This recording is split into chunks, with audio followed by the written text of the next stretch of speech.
mga kababayan, ni-real talk ni Yussi Claire Castro. Kita ninyo, mga kababayan, dahil sa kakakuda ni Sara, mga kababayan, ni-real talk siya ni Yussi Claire Castro. Yung kakudaan niya. Ito, napahiya siya dito. Ito, wait lang ha, mga kababayan. Napapahiya siya dito, mga kababayan. Ito po, hanapin natin. Yung sagot ni Yusik sa kanya. Napapahiya siya dito. Ito. Sara Duterte. Tingnan ninyo. Ito po, mga kababayan. Ang may alam, bakit hindi mo ginawa? Yan ang sagot ng Malacanang sa muling pagpuna ni VP Sara sa investigasyon ng administrasyon sa maanumalyang flood control projects. Ayan. Narito ang agenda Puro report kasi ni reklamo. Ivy Reyes. Yan ang problema kay Sara eh. Kapag may nangyari, nauuna siyang magsalita na ang akala mo may nagawa siya. Kapag merong issue, siya agad ang sumasalo.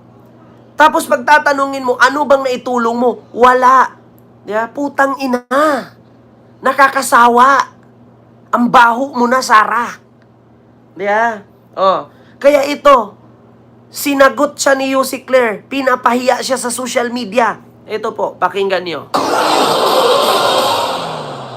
Matapos detalye sa Kamara kahapon ang kanyang overseas trip sa Hague, Belgium, Netherlands at iba pa, tila nagmula raw sa kuweba si Vice President Sara Duterte kaya't outdated ito sa kung ano ang ginagawa ng gobyerno sa usapin ng flood control scandal. Muli kasing binatikos ng bise ang umano'y maituturing na nothingness na pagkilos ng Marcos Jr. administration. Kaya binato ng Malacanang pabalik sa mga Duterte ang spotlight sa katiwalian.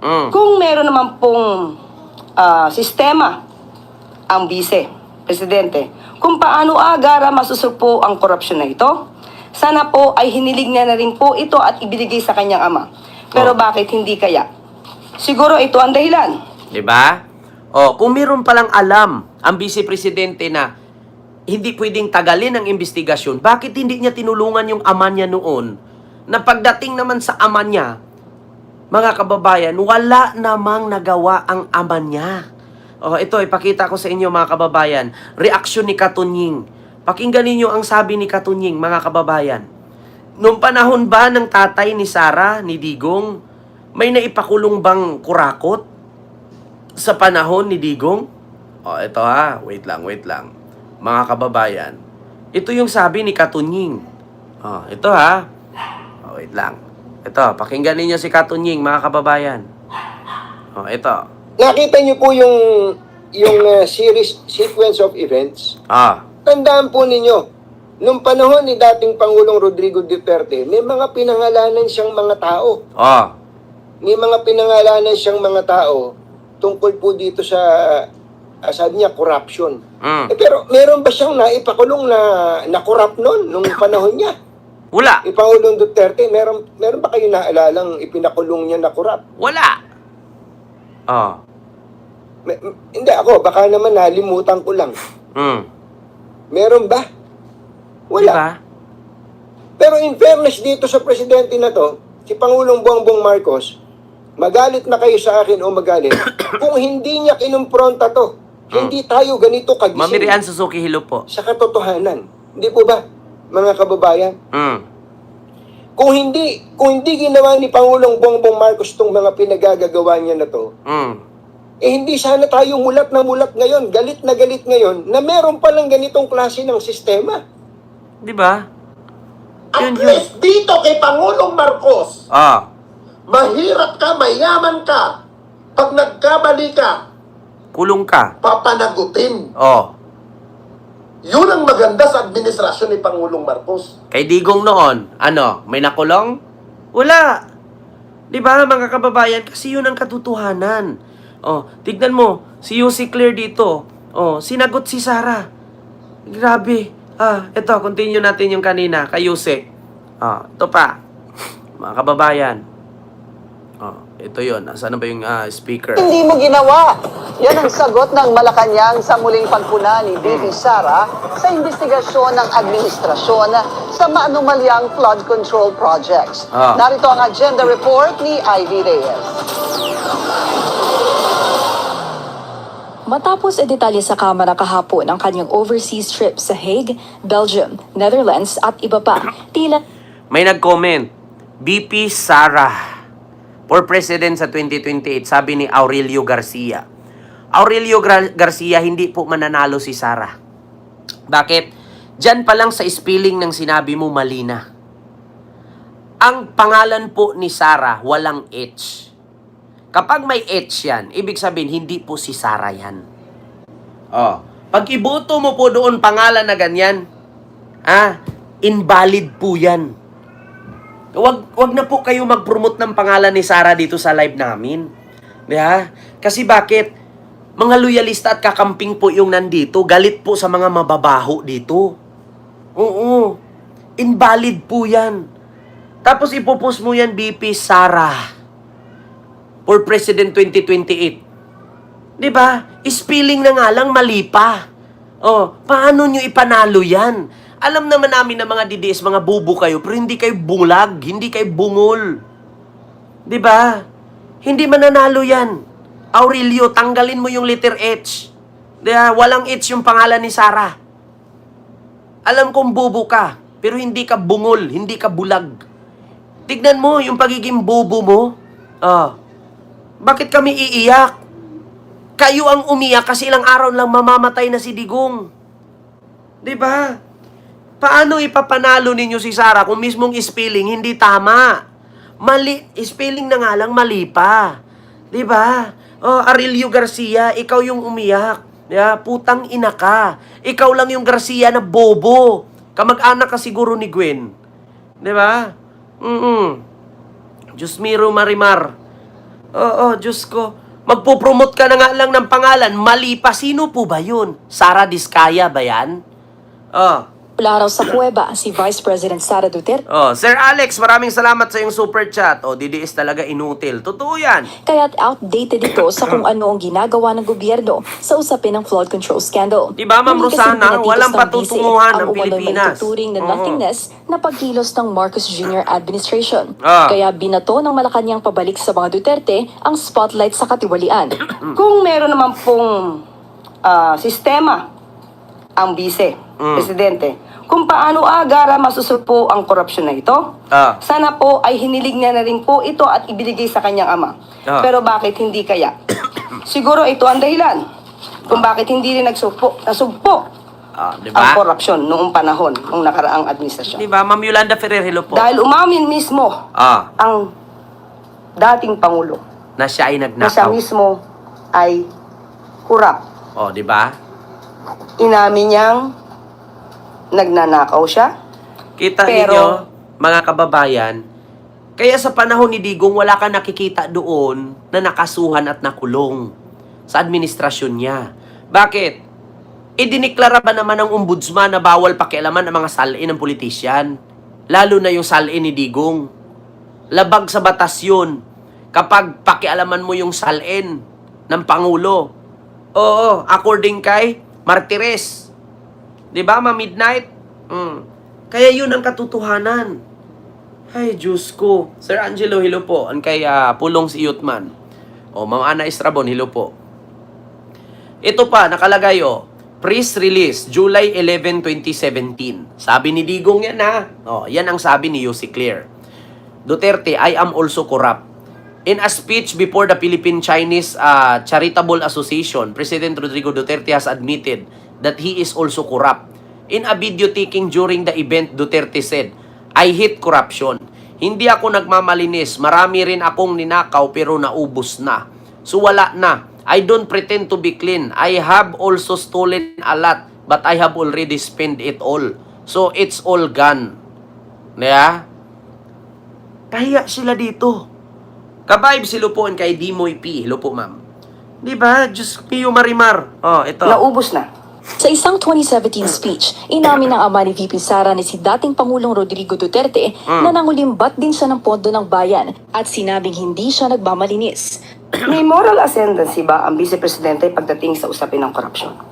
Pagdiliin ng Malacanang, Sunog. hindi kayang madaliin ang investigasyon dahil hindi tulad ni FPRRD, ayaw ni PBBM sa mala extrajudicial killing style kung saan walang investigahan at diretso sa libingan ang akusado. Diba? Puro salitaan niya ang bise at ang pamilya Duterte kahit sila itong nangakong wawakasan ang problema sa droga sa loob lang ng 3 hanggang 6 na buwan. Anong pangako ni Digong, mga kababayan? Kapag ako nanalo, 3 to 6 months, ubos ang droga. Naubos ba ang droga? Putang ina. Yung fentanyl nga, mas malakas pa sa droga. Hindi naubos sa kakagamit niya. Ang sabi ni Digong, kapag ako nanalo, 3 to 6 months, ubos ang droga, papatayin ko kayo. Naubos ang taong bayan, pero yung droga hindi. Totoo ba na naubos ni Digong o hindi niya naubos? Ito, pakinggan ninyo ha, mga kababayan. Pakita natin, bawat ano dito, meron tayong resibo. Ito, naubos ba ni Digong? Diretsahan kong tinanong. Mga nagtatanong ho kasi hanggang kailan daw ho ba yung kailangan? Sino yung tatanong? Mga tao po. Sino nga kayo? Kami sa media, mga tao. Yung ho Dupaunin mo ito. ano ho ito? Pakinggan ninyo. Explain ho natin sa ating mga This viewers. is the drug industry of the Philippines. Hindi ko ito kaya, puro pangalan. Putang ina, rinig ninyo. Kapag ako nanalo, 3 to 6 months, ubos ang droga. Pero anong sabi dito? Ito ang drug industry ng Pilipinas. Hindi ko ito kaya. Iba, budol. This is the drug industry of the Philippines. Hindi ko ito kaya, puro Putang ina, hindi ko ito kaya. Budol ka kasi animal ka. Yan.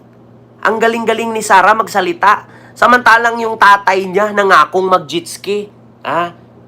Pabula-bula lang pala daw yun para manalo siya. Tapos ngayon, 3 to 6 months, ubos ang droga. Putang ina. pangalan yan. Police.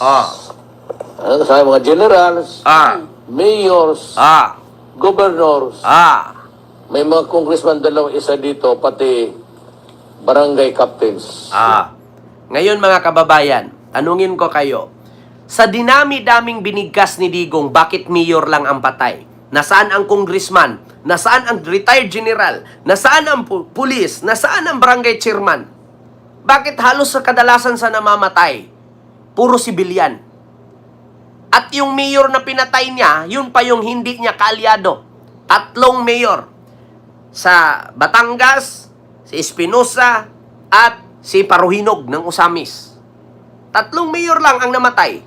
Pero ang pinangalanan, merong congressman, merong governor, retired general, police, mayor, meron pa chairman.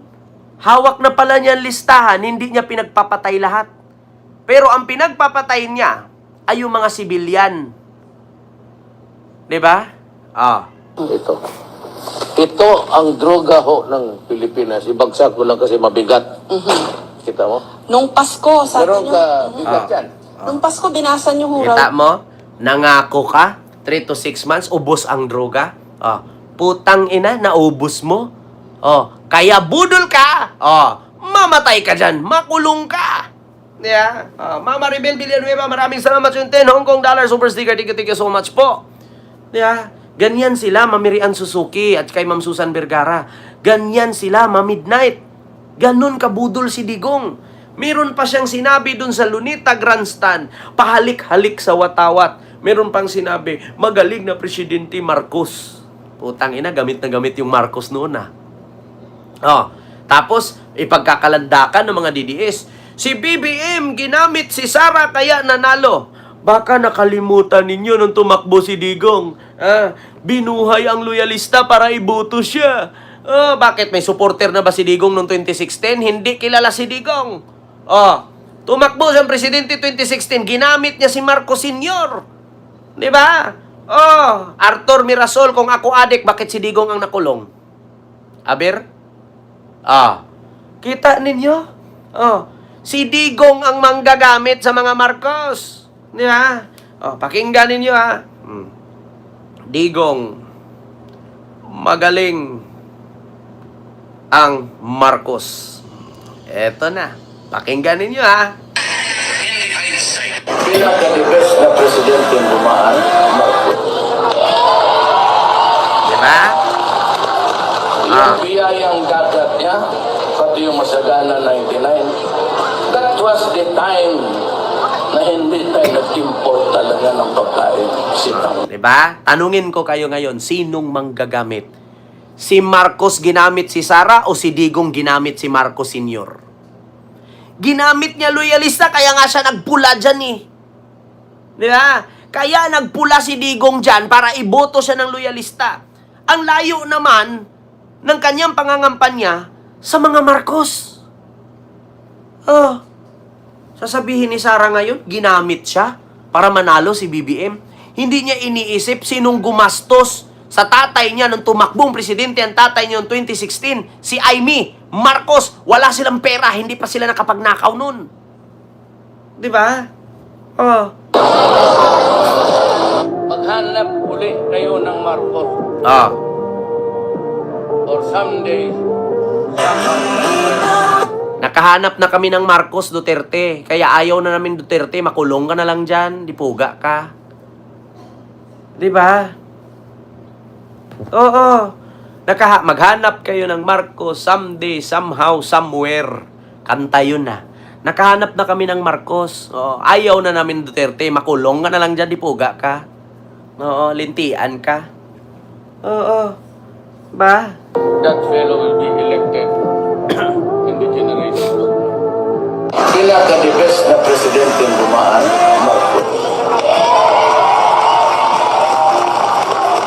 Yung biyayang dagat niya, akala ko, within the constitutional powers na binigay sa akin, kaya ko. Pero Hindi. sa batas na ito, Hindi niya- constitution, Hindi niya kaya. even if you give me 20 years, I cannot do it. Putang ina, di ba? Even you give me 20 years, I cannot do it. Maghanap kayo ng bagong Marcos. Kita ninyo? Ha? Bakakon. Sinungaling. Ha? Bulala. Kaya dapat sa'yo makulong ka dyan, hayop ka. Tapos sisigaw-sigaw kayo ngayon, mga putang inang DDS. Sasabihin ninyo, si BBM ginamit si Sara kaya nanalo. Putang ina, walang DDS noong 2016. Loyalista meron, oo. Gamit na gamit ni Digong si Marcos Sr. Gamit na gamit ni Digong si Amy. Si Amy ang gumastos lahat nun. Di ba? Maghanap uli kayo ng Marcos. Oh. Or someday, somehow, somewhere, Oh. that fellow will be elected in the generations to come. Kita ninyo? Gamit na gamit ni Digong ang Marcos noon. Diba? Tapos pagsisigawan ngayon ng mga DDS, 32 milyon nakapagpanalo kay BBM. Putang ina, walang DDS. Noong 2016. Oo, nagkaroon lang ng DDS doon dahil sa pangako niyang ubusin ang droga, hindi man naubos. Sa pangako niyang linisin ang Pilipinas, wala namang nakulong na kurap. Bakit may nakulong kurap panahon ni Digong? Nalinis niya ang Pilipinas? Nalinis kasi pandemic, walang tao. Diba? Sino ba naman lalabas magka-virus ka, mamatay ka pa? Oh. So, yun ang katotohanan, mga kababayan. Oh, masakit man ako magsalita, pero totoo. Diba? Oh, so, yun lang mga kababayan. Hindi ko na masyadong habaan yung aking live kasi 1 oras na po tayo mahigit. No? Huwag niyo po kalimutan mag-like. No? Like po tayo. Share and subscribe. And kita-kits po tayo bukas, mga kababayan. Bye-bye po. God bless. Matulog na po tayo. No? Nawa, mapasukan tayo na magandang espiritu sa ating isipan. Na huwag nating iboto ang mga panggulo lang sa bayan. Dapat nga, meron tayong batas sa Pilipinas kapag inakusahan ka, dapat ang gawin doon i-isolate ka. Kaya, dapat ganun Sa Pilipinas dapat may batas na ganun. Kapag inakusahan ka, yung under investigation ka, dapat ihiwalay ka ng isla. Hindi ka pasamahin sa isla ng normal. Diba? Anong tawag doon mga kababayan? Yung, di ba may isla dyan sa Batangas na pwedeng doon ka muna tumira hanggat iniimbestigahan ka. Diba? Pag napatunayan na hindi totoo, ibalik ka. Diba? I-isolate ka muna. Diba? Dapat ganun, mga kababayan. Oo. Kasi mahirap ihalo yung mga akusado, yung mga pinagbintangan, ihalo mo yan. Pag, tignan nyo, pag aso na may rabies, pag nakakagat yan, iiwasan mong makakagat ulit yan. Bakit? Nakakahawa yan. Diba? Ganyan dapat yung mga kawatang politisyan. Kapag may kaso, diba? Oy, biyahe ni Koy, Miguel Love shoutout sa'yo dyan. Koy, magandang gabi. Diba? O, paki-subscribe po kay biyahe ni Koy, ha, mga kababayan, suportahan po natin. Diba? Yun lang. Dapat kapag ganyan, may mga problema, i-isolate muna. Oo, kasi makakahawa yan. Dalhin muna sa West Philippine Sea. Oo. Pagawain ng building yan doon hanggat kaya niya, i-exile muna. Di ba? Oo, may tawag diyan mga kababayan, yung katulad sa pandemic noon, ilagay ka sa hospital, bes, pabor ka ba sa chacha? Oo naman, Diyos ko, mas pabor ako sa charter change. Totoo yan. Kung gusto niyo ng pagbabago sa Pilipinas, baguhin yung konstitusyon. Diba? Yan ang maganda. Kasi pag sinabi, aprobahan, ipagpatuloy ang bitay, mga mahihirap lang din ang makakaranas ng bitay. Kapag magiging bilyonaryo ka, katulad kay Gretchen Barreto at kay Atong Ang, tignan nyo, bilyonaryo na kulong. Wala. Diba? Walang ganun. I-quarantine muna. So yun po yun. Now, na natin gawin, sabi ni Biyahe ni Koy. Di ba? So, magandang gabi po sa inyong lahat mga kababayan. Mag-ingat po kayo at ako po yung mag-end na ng live kasi 1 oras na po tayo mahigit. Maraming salamat and see you next live. God bless. Thank you and bye-bye. Kita-kits po tayo bukas. Maraming salamat po.